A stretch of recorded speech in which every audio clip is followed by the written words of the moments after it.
Namaste everyone, this is Sandeep and welcome to my channel on Study by Sandeep Dhiman. Today we are going to start lesson number 10, the rise of small kingdoms in North India. Let's start. Harshvardhana, he was great ruler of ancient India and we can say last great ruler of India. After his death, his empire got disintegrated into many small kingdoms due to miserable economic condition and lack of proper administration by the big successors. Okay, Harsha's successes were very big, so there was lack of proper administration and miserable economic conditions, and due to this, the empire got disintegrated into many small kingdoms. So this period is known for political instability in North India.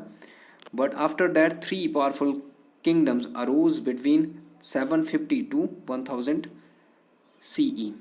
Okay, this is very important. 750 to 1000 CE. This period is known as the age of three empires.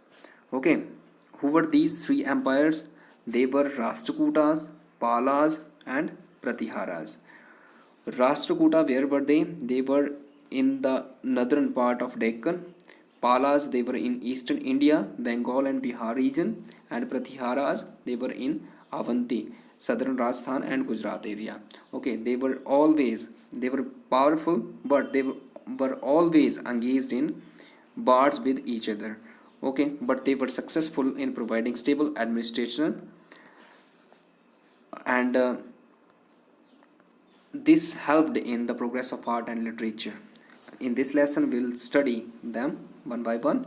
Okay, Rashtrakuta Empire was very powerful empire, and it was in northern Deccan area.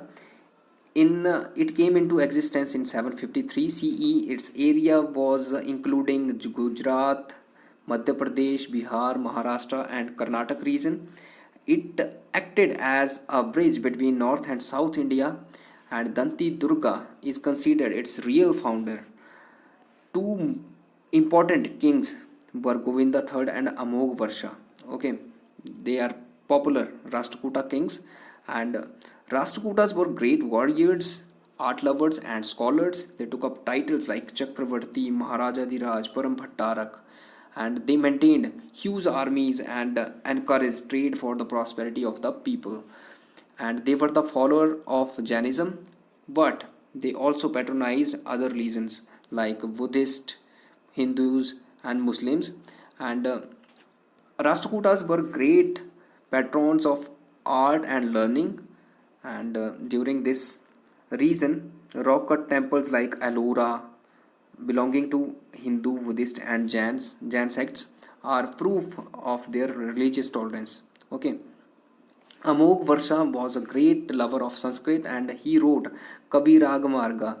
Okay, so this is very important. It is written in Kannada. It is poetry. It is a poetry. Kabi Ragamarga is a poetry, and it is written in Kannada language and by Amogh Varsha. Amogh Varsha was a Rashtrakuta king.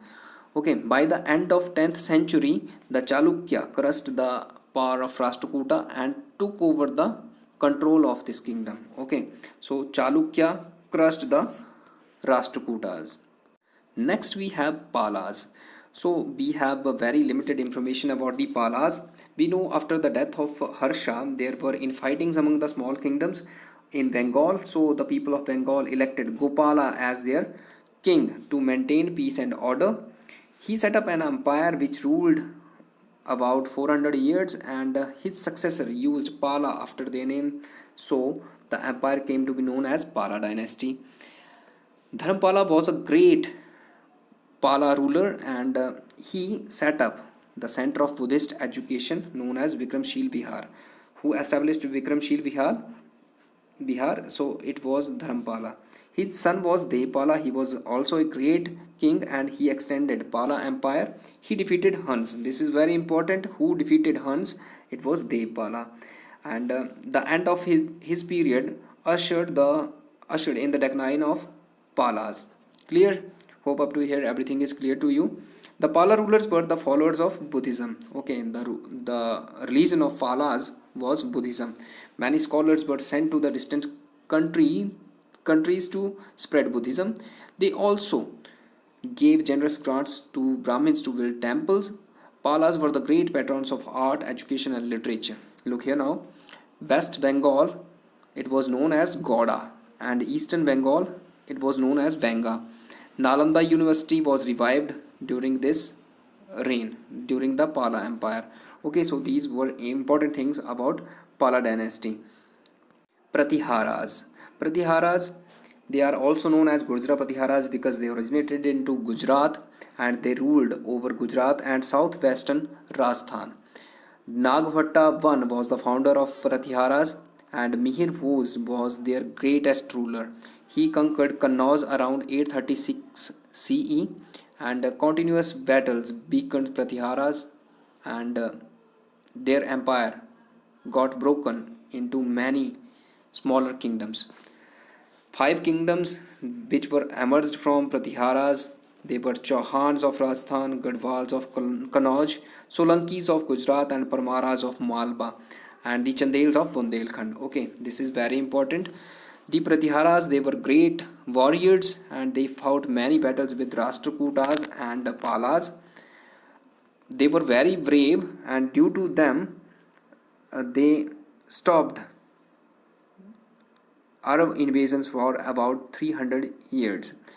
They were great patrons of art and literature. Mihir Bhoj was himself a great scholar, and regional languages developed at a fast rate under Pratihara rule. During this time, early forms of Marathi and Gujarati were spoken in western India. Bengali, Assamese, and Odia became popular in eastern India. The beautiful temples of Khajuraho, Kanchipuram, Thanjavur, Bhubaneswar, Puri, Karnak were built during the rule of Pratiharas. Okay, so these temples are important and they are asked every time in examination. Okay, and they all belong to Pratihara rule. The art of miniature painting also started during this period. Tripartite struggle. It was for Kannauj and it was between Rashtrakutas, Palas and Pratiharas. Okay, and one by one they controlled and ruled Kannauj. Okay, and due to continuous battles they got weakened and finally led to the decline of all the three great parts. And they got disintegrated into many smaller kingdoms within a period of 100 years. Okay, this is all for the day. Try to find out some extra questions from here and rest of the lesson we'll discuss in our next video. Thank you.